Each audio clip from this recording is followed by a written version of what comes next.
Are you leaving your team members or your company in the dark? There's a high cost to not communicating. Stay tuned to learn more. Hi, Shannon Waller here, and welcome to this episode of Team Success. Today, we're going to talk about the high cost of not communicating. And I have become aware as I kind of look around at some recent events that have happened in our own company and then in some of my clients' companies and teams about there really is a high cost when people are not communicating. So let's talk about some of those examples, and I think you'll understand why I think this is a really relevant topic. So when I'm talking about not communicating, I'm talking about not sharing what's true, not sharing what's real, not sharing future plans, not letting people know kind of what you're up to, what your thoughts are. So that's what I mean by not communicating. So one-on-one, it has one impact, but there's also another version when we don't do it at a company level. So we're going to talk about both of those examples. So let's start off when we leave people in the dark about a couple of key things. When we leave people in the dark about their own performance, when we don't give them feedback about what's working or what's not working, they don't actually know how to win. They don't know how to be successful. They don't know how to be in alignment with what, you want to have happen. So that's one form of not communicating that I see and hear of a lot. I mentioned this in previous podcasts, but the word assume comes to mind. We tend to assume that people get it or they remember it from when we said it 4 months ago. Something I've listened to recently, I'm going to have to remember what that was, said you need to repeat your message 5 to 10 times. I think this is actually from medical school. If they haven't heard it 5 times, they haven't heard it once, which was really, really interesting. Like repetition is critical in terms of really articulating what you want from people. There's another cost, and I've actually seen this in a couple of examples now, where certain companies and certain teams have not given others feedback in terms of what wasn't working. And there could be lots of reasons why this didn't happen. Maybe this person was super nice. Maybe they just thought the person should know already.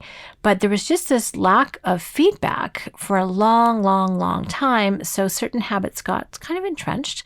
And as the company moved ahead, this person had no new information on which to go on, and so they ended up not keeping pace. But that was hard. And it's actually, again, a couple of examples I can think of for this right now. So that's kind of, in some ways, it's kind of nasty. It's the cost of not doing something. There's communicating poorly, and that definitely has an impact. But the cost of not communicating means that, things happen to people that are nice people that we care about, people that are making a contribution, that just gets kind of missed. So I kind of want you to be aware that whatever our reasons are for not communicating, they're probably not good enough. Just saying, you might want to think about that. Now, I notice this on a company perspective with entrepreneurs a lot. And that is that until things are all sorted, the I's are dotted, the T's are crossed, entrepreneurs tend to be reluctant to communicate specifically what the company is up to, or a new direction, or a new way that things are happening, or how things are being organized, or a meeting or a leadership structure, you name it, fill in the blank. And what's interesting is when the team, and I've, again, talked to lots of people on both sides of this issue, when the team senses that something is going on, but they don't know what it is, and it's crickets from the meeting room or the boardroom, they start to make it up. And they make it up wrong, and they make it up worse. They make it up negative.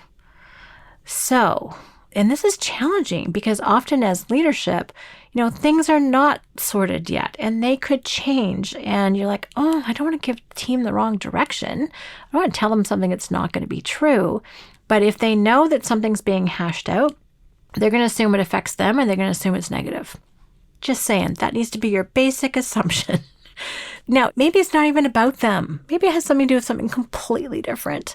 Maybe it has to do with a client that doesn't have any connection with their part of the business at all. But if people hear loud voices or debates and the doors are closed a lot, or certain people are always in a certain meeting, they're going to make it up, and they're going to make it up wrong. So you want to be very conscientious of the impact of that and say, sometimes she's like, what, guys, we are hashing through something that's really challenging. I have no idea what the conclusion is going to be yet, but I promise we'll work it out. And as soon as we do, we'll let you know. And then the team's like, oh, okay, good luck. Anything I can do to help? And they'll be supportive because you've filled them in, you've clued them in that you're hashing something out, even if you really can't say what it is. You've let them in on the process. You let them know that, whatever result that happens, it will be good for the company. You just haven't quite figured out what direction to go in. That means you need to be a little bit vulnerable. You need to be willing to say, we don't know yet. And very few leaders, well, first of all, you've never been coached or told to say that. And then some of us are just reluctant to say it, period. We want to look like we've got our act together. We want to act like we know what we're doing, even when we don't.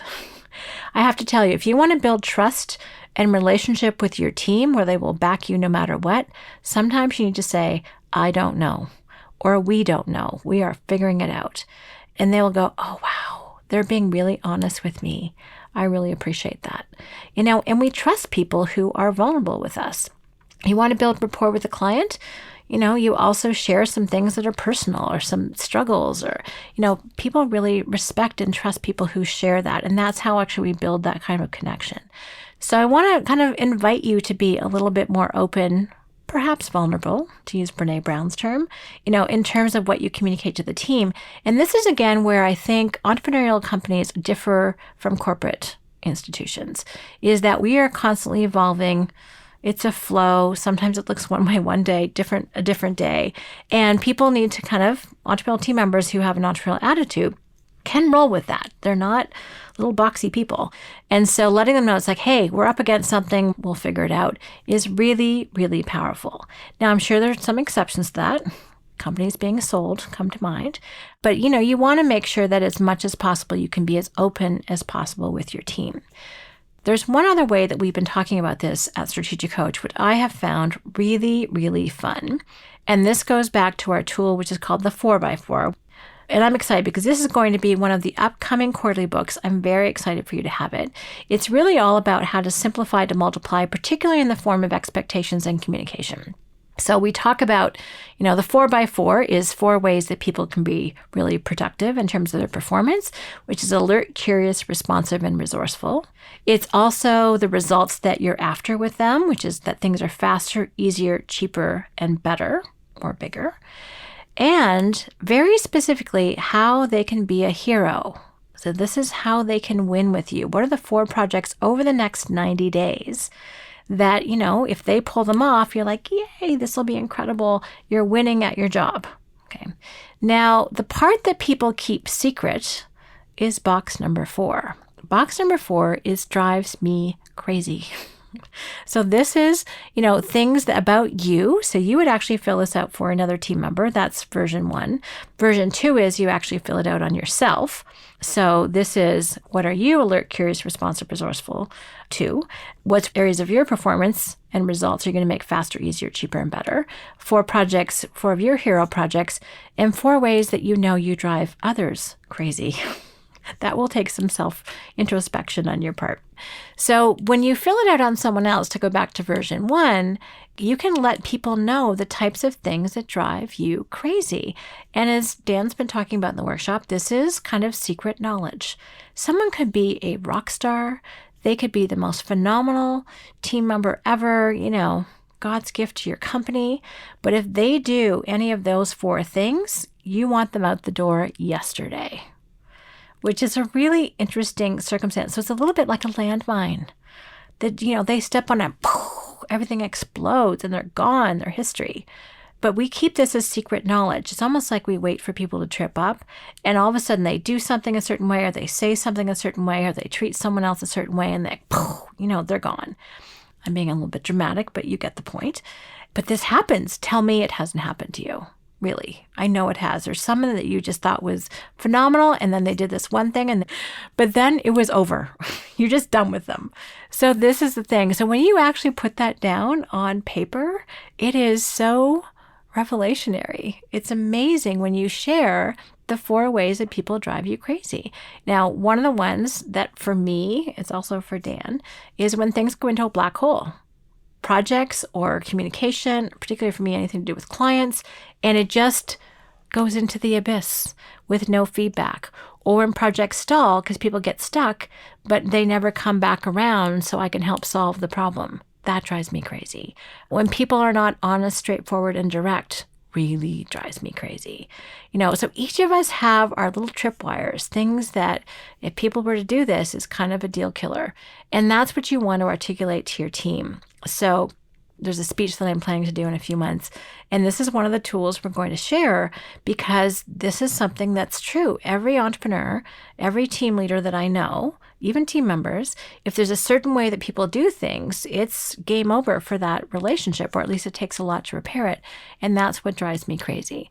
But just think, Dan's done this with a couple of new people that he started working with, and he kind of slides this across the table, and the person immediately knows 12 ways that they can be a hero in terms of performance, results, and projects, and 4 ways not to mess up. This ties back to something that I've said before. Gallup has done just a ton of surveying of team members, and one of the main areas of dissatisfaction is people not knowing what's expected of them. This is another really interesting way to share what's expected of people and what's not expected. So really interesting information to share. And if you are cognizant enough of yourself and self-aware, then you can share, these are the 4 ways that drive me crazy, even if you do no other part of this exercise, and I'm hopefully giving you enough you could write on a piece of paper. But even just saying, hey, these 4 things drive me crazy, and invite that from other people, what drives them crazy, and share. It's a pretty interesting conversation. And someone goes, oh, I may have been driving you crazy for a long time, right? And they go, yep. So you can have those sorts of conversations, but it immediately puts you on a new footing and a much better area for teamwork. So this is a way of communicating those things that we have underneath, that we expect people to know, we expect them to be mind readers, and they're not. So very, very useful information to share, to know about yourself and to share. And what we've also discovered is that the way that anyone can drive you crazy is pretty consistent amongst different team members. So it's really about you. There are 4 probably ways that people do things in general that just drive you crazy. So let's let people know not to do them. Depending on the person, the other elements in terms of performance, results, and being a hero might change, but the drives me crazy is usually pretty consistent. So you'll have a quarter of it done if you happen to take on this project. So really kind of fun to kind of look at, how you can communicate that secret knowledge that you have. So I really want to encourage you to communicate, even when you don't have all the I's dotted and the T's crossed, even about information that's kind of personal, like what drives you crazy, even things about someone else that's driving you crazy. If they're not performing in a certain way, then you need to let them know. And this is something that I think is really important to share amongst your whole team. This is not just for leadership. This is for everybody.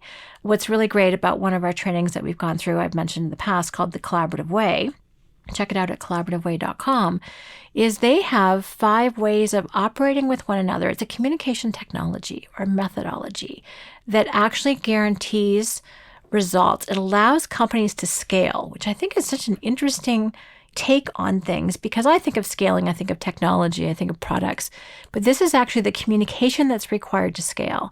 And the gentleman who dreamt it up and practiced on it with companies had a company that it knew it was going to go 100, 1,000 times. It also knew that the way it was structured in terms of how people communicate with one another wasn't going to work. And so he went and tried and tested all of these different structures and leadership ways of doing things. None of them really hit the mark. And then he came up with these 5 different processes. So without going into all of them, the first one is to listen generously, assuming positive intent from other people. The second one is to speak straight about reality. So this is about saying what's true. And one of the reasons why I was so excited to have the Collaborative Way come into our company is because we're a really nice company. People are very nice. They're very kind. A lot of us are Canadian. That might have something to do with it. Lots of, I'm sorry. That kind of thing happens. We're apologetic if we have to give people hard information. But it's interesting. I could just see where it was holding people back. People were not communicating with other people when someone else was doing something that drove them crazy or they were getting annoyed. And what happens is people just bypass one another. Well, there's no teamwork in a bypass. And if you're constantly getting bypassed, you're getting isolated and you don't even know it. You may wonder why things are challenging to get done through the company, but it's a little bit, to go back to another of my favorite analogies, boiling a frog. Why anyone would want to do that, I have no idea. But you throw a frog, apparently, in a pot of boiling water. I mean, whoever figured this out, it will jump out. It's too hot. It's an unsafe environment. How to do it is you put the frog in cold water, and then you slowly turn up the heat. Well, that's what happens when there's this constant not communicating pattern happening. People get kind of isolated, and eventually they get cooked, and they're not creating value anymore. So it does harm, I think, is my bottom line. Not a healthy way to do things. So again, speaking straight is part of this. And part of the other assumption is being there for one another. And that's step 3 of collaborative way, by the way. And this is really important because as I'm speaking straight to someone, the assumption is we are for each other. We're for what the company is up to. So there's an assumption that if I'm communicating with you, it's because I want you to win, not because I'm looking for you to fail. Very different than a standard, super competitive corporate environment. This is like, I'm here for you and for us, and here's what needs to be said. There's an enormous amount of power in that particular way of communicating. So just to wrap up these thoughts, there's an enormously high cost of not communicating that you can solve in a couple of ways. Number 1 is be clear even when you're struggling to figure something out. Let people know about their performance when it's working and also when it's not. Make sure that you are communicating your goals and what you're up to as a company so that your team can align with you, so they can all be rowing the oars in the same time in the same direction. It's amazing how many companies just assume that their team knows what they're up to in terms of their purpose and their vision and their goals, and the company has no idea. Get it down to something really, really simple and just communicate it 5, 10, 15, 20 times, at which point it will stick.